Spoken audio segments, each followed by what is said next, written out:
अभी हम सीखेंगे कि इन्हीं दो परिमेय संख्याओं के बीच परिमेय संख्या निकालते कैसे हैं। ठीक है, दो परिमेय संख्याओं के बीच परिमेय संख्या ज्ञात करना। क्या ज्ञात करना?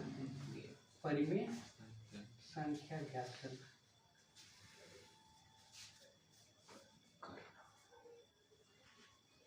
इसका फॉर्मूला क्या होता है? प्रथम पद और प्लस अंतिम पद,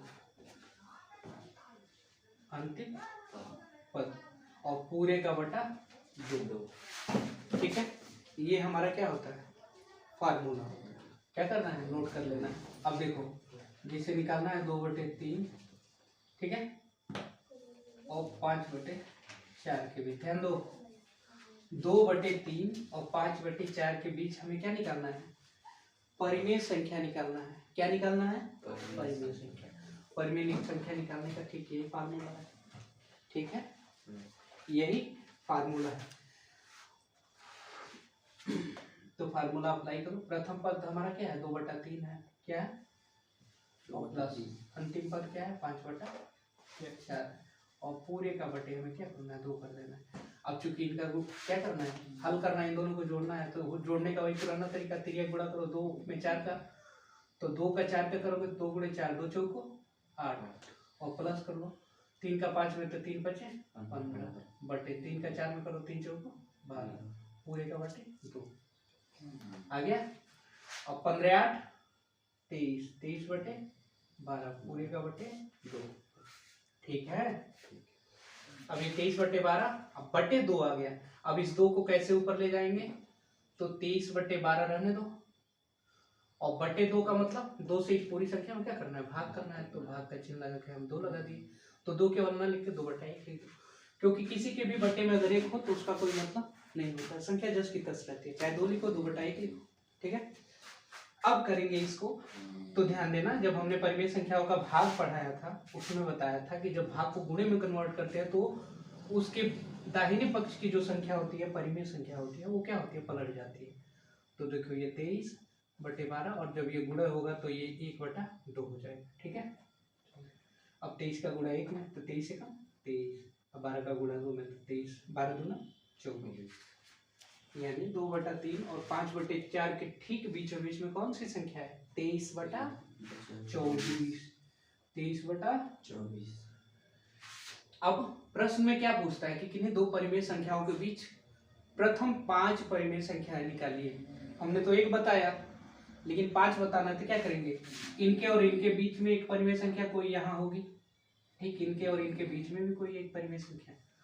तो जैसे हमने इसे प्रथम पद और अंतिम पद माना था, तो इन दोनों के बीच में निकालो तो हमें ये मिला, इस फार्मूले से मिला ना।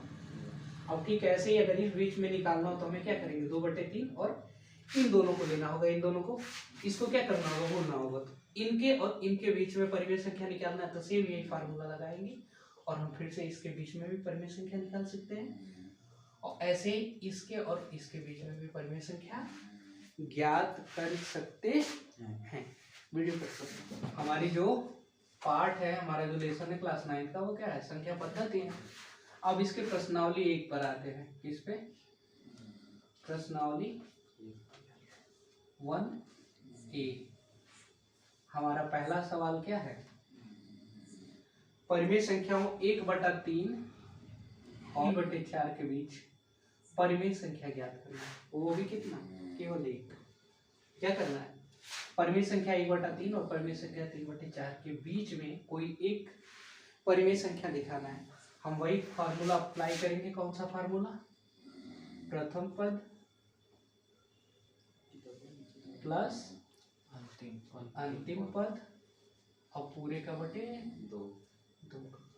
अब देखो ऐसे लिखा हुआ तो इसका जरूरी नहीं कि पूरे का बटे 2 ही कर दो, इसको ऐसे भी लिख सकते हो। 1/2 बाहर निकाल दो और इधर अंदर क्या करो? प्रथम पद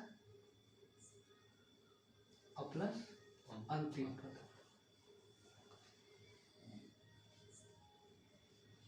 अब यानी इन दोनों को आपस में जोड़ लो आज जोड़ने के बाद जो आए उसमें 1/2 से क्या करो, जिसके बीच में कोई चिन्ह नहीं होता है उसको क्या माना जाता है, गुणे का चिन्ह।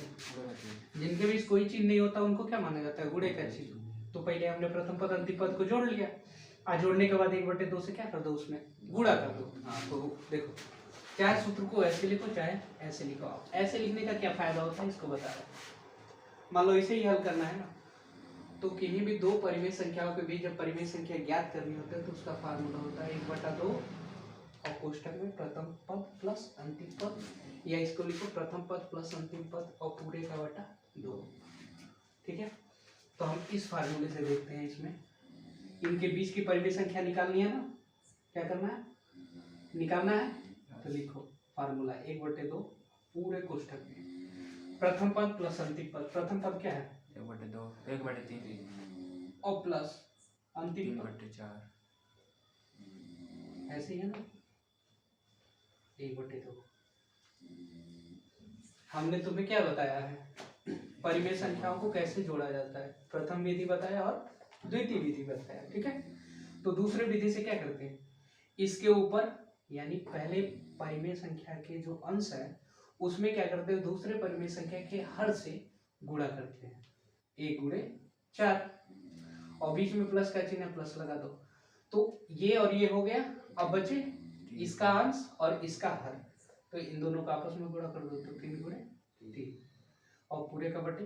तो बाकी अब नीचे क्या करते हैं, क्योंकि ऐसे तो तिर्यक गुणा केवल ऊपर कर लिया, नीचे लिखने के लिए क्या करते हैं, नीचे की जो संख्या है, इसका हर 3 है, इसका हर 4, इन दोनों का आपस में गुणा कर दो। ठीक है, अब करो तो ये 1/2 और पूरे कोष्टक में 4 एकम 4 प्लस 3 त्रिकी बटे 4 तिया 12, ये 1/2 9 4 13 बटे। अब ध्यान दो, ये 1/2 है और ये 13/12 है। ठीक है, ये 1/2 है, ये 13/12 है, बीच में कोई चिन्ह नहीं है तो क्या माना जाता है, गुणे का चिन्ह। क्या मानते हैं, अब ये 1/2 रहने दो और ये गुणा लगा दो, ये 13/12। अब जब गुणा होता है किसी भी दो परिमेय संख्या को तो बताए थे, ऊपर का गुणा ऊपर कर दो, नीचे का गुणा नीचे, एक लाइन नीचे खींचो, 13 एकम 13 और 12 दूना 14। देखो हमारा हल आ गया, यानी 1/3 और 3/4 ये जो दो परिमेय संख्याएं हैं, इनके ठीक बीचों बीच में कौन सी परिमेय संख्या है, 13/24। तो ठीक बीचों बीच हमारी क्या संख्या निकल गई, 13/24। यही हमारा क्या है, ठीक है। तो हमारे पहले प्रश्न का जो उत्तर है वो हमारा क्या है, 13/24। इसको नोट करो। हमारा दूसरा सवाल क्या है, देखो लिखा है कि क्या शून्य परिमेय संख्या है, शून्य परिमेय संख्या है। देखो लिखा हुआ दूसरे का सवाल, क्या शून्य परिमेय संख्या है। तो पहली बात, परिमेय संख्या के परिभाषा में हम लोग क्या सीखे थे, क्या पढ़े थे, कि कोई भी ऐसी संख्या जो बटे के रूप में लिखी जा सके, p/q के रूप में या 1/2 के रूप में या 3/4 किसी के रूप में। तो जो भी संख्या p/q के रूप में लिखी जा सके, लेकिन साथ ही साथ जो इसका हर है उसका मान 0 के बराबर नहीं होना चाहिए। हमने केवल क्या कहा था, इधर ध्यान दो, जो हर का मान है वो 0 के बराबर नहीं होना चाहिए। अंश के बारे में तो कुछ कहा नहीं था, अंश के बारे में कुछ कहा नहीं था। तो कोई भी संख्या जब लिखी रहती है तो हमेशा उसके नीचे 1 रहता है, यानी 0 को केवल 0 लिखा हुआ है लेकिन 0 नहीं मानेंगे, 0/1 मानेंगे। अतः 0 भी एक परिमेय संख्या है कि नहीं है, क्यों है, क्योंकि साफ साफ परिभाषा में लिखा हुआ है कि वे संख्याएं जो p/q के रूप में लिखी तो जा सके, लेकिन साथ ही साथ इसका जो हर है उसका मान 0 के बराबर नहीं होना चाहिए। अब जैसे 3/4 लिखा है तो ये परिमेय संख्या है, लेकिन 3/0 लिख दिया तो परिमेय संख्या नहीं। क्यों, क्योंकि हर का मान ऑलरेडी 0 हो गया। हमने परिभाषा में क्या पढ़ा है, हर का मान 0 नहीं होना चाहिए, लेकिन इसमें क्या है, 0 है ऑलरेडी, 3/0 दे दिया, और जब 0 दे दिया तो ये हमारी परिमेय संख्या नहीं। अब हमारा तीसरा सवाल जो है, कह रहा है कि निम्नलिखित में से प्रत्येक परिमेय संख्या को संख्या रेखा पर प्रदर्शित कीजिए। अब संख्या रेखा पर प्रदर्शित करना है, कैसे करेंगे? मान लो इसमें से दिया है 7, क्या दिया है? 7 को संख्या रेखा पर प्रदर्शित करना है। तो हमने बताया था कि एक ऐसे ही संख्या रेखा खींच लेते हैं, कहीं भी 0 मान लो, यहाँ भी 0 मान सकते हो। अब तीर का मतलब क्या होता है? तीर का जो निशान लगा है इसका मतलब क्या होता है? इसको इधर कहाँ जितना चाहो उतना बढ़ा सकते हो। दोनों तरफ तीर का मतलब यही होता है कि ये आगे पीछे कितना हो बढ़ाना चाहो ये आजाद है, क्या होंगे? आगे पीछे बढ़ जाएंगे। तो चलो हमने मान लिया 0 यहाँ, और ठीक बराबर बराबर ऐसे ही 8-9 भाग कर दो। क्या करो? 8-9 भाग। 1 2 3 4 5 6 7 8। हमारा 8 कहाँ आ रहा है? सॉरी 7 दिखा रहा है ना। 1 2 3 4 5 6 और 7। ठीक, बस हमारा 7 संख्या रेखा प्रदर्शित हो गया। इसको और अच्छा करना है तो यहाँ से खींचो और यहाँ लाके गिरा दो। क्या लिखोगे? 0 से 7 विस्थापन, क्या? 0 से 7 विस्थापन किस दिशा में? धनात्मक दिशा में। किस दिशा में? दिशा में। 5/7 को कैसे करेंगे? 5/7 दिया है ना, इसको तोड़ा जाता है कैसे? सबसे छोटा क्या होता है? कौन सी संख्या? ऊपर 1 होगी सबसे छोटी। तो इसको तोड़ो तो हर वही रहने देते हैं। सबसे पहले 1 से शुरू करो। 1/7, 2/7, 3/7, 4/7 और 5/7। ऐसे तोड़ सकते हो ना? तोड़ सकते हो। कितना संख्या होगा? 1 2 3 4 5। एक संख्या रेखा खींचो, यहाँ 0 मानो। क्या बनाना है? 1 2 3 4 5 में 1 2 3 4 5। ऊपर वाली संख्या जो होती है ठीक उतना ही हमें क्या करना है? छोटी छोटी दूरी लेके मार्क करते जाना। ठीक है, अब यहाँ से गिनो तो यहाँ क्या होगा? 1/7। यहाँ क्या होगा? 2/7। यहाँ क्या होगा? 3/7। यहाँ क्या होगा? 5/7 फाइनली हमारा कहाँ आया? यहाँ आया। अतः यहाँ से ऐसे उठाओ, यहाँ गिरा दो। अब यहाँ क्या लिखोगे?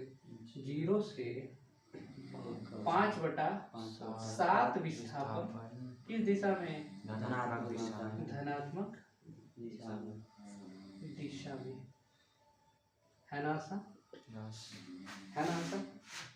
अब देखो दिया हुआ -4, क्या दिया है? -4। क्या दिया है? -4।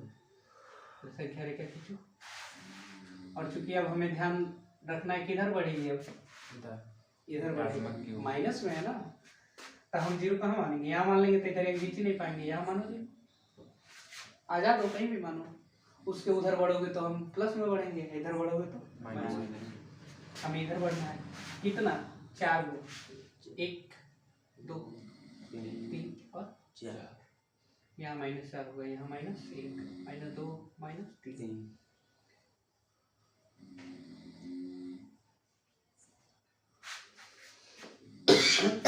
अब यहाँ क्या लिखोगे? 0 से 4 विस्थापन किधर? हाँ, ऋणात्मक दिशा में।